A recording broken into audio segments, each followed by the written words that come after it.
let's sing a song all about somebody named Christopher Columbus. In 1492, Columbus sailed the ocean blue, and what he did next was more than a little shocking. Sure, we all know by now that he didn't really discover America. The Chinese had likely already landed there, the Vikings definitely had, and obviously there were already people who had been living there for a very long time. We also know that Columbus's discovery was actually a failure to circumnavigate the world in order to find an alternative trade route to Asia, for Spain to exploit at the peril of, well, mostly Italian city-states like his native Genoa. But that's besides the point. Columbus's voyages unified the old world with the new in a lasting way, and the legacy is pretty difficult to fully fathom. Aside from the negative consequences like the transatlantic slave trade, the global expansion of colonialism, and the ensuing destruction of Incan, Aztec, and Mayan cultures, just to name a few, Europe's late medieval discovery of the Americas eventually led to the global export of American crops like corn, peppers, tomatoes, and potatoes, the spread of Western ideas about religion,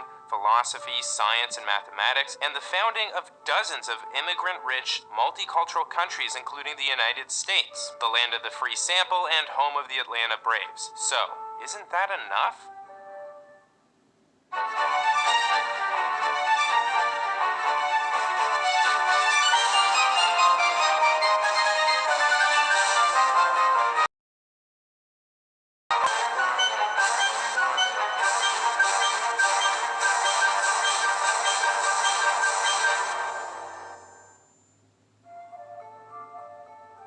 When Columbus and his men landed on the shores of the Bahama Islands, the Arawak men and women who ran out to greet them brought food, water, and other gifts. Columbus was amazed by their hospitality and belief in sharing.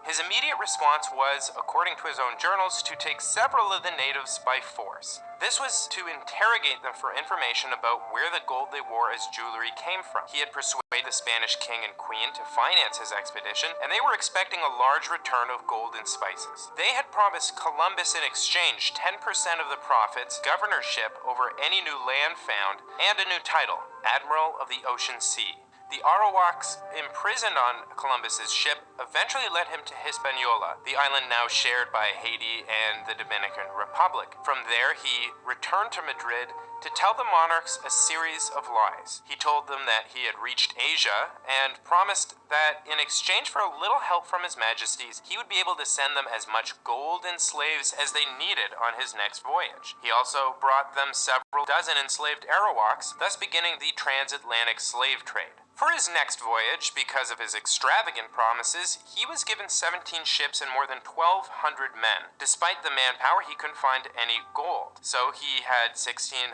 Arawaks rounded up in a single slave raid. He had 500 of them chained and sent to Spain. 200 of those died en route. And that was too many deaths for Columbus, because it made the venture unprofitable. So Columbus turned his focus back to gold. He relocated to an area he believed rich in gold and demanded that each native over 14 years of age a particular amount of gold every 3 months. Those who failed to round up the specified amount had their hands chopped off and bled to death. In reality, the natives of the area had been given an impossible task. The only gold around were modest dust-flecked deposits in rivers, so they fled, were hunted down by dogs, and killed. Arawaks who tried to put up a resistance were easily killed by the superior weapons of the Spaniards. When Columbus took captives, he hanged them or burned them to death. He and his men, of course, raped women en masse. The Arawaks began to commit suicide and kill babies to save them from the Spaniards. In 2 years, half of the original inhabitants were dead.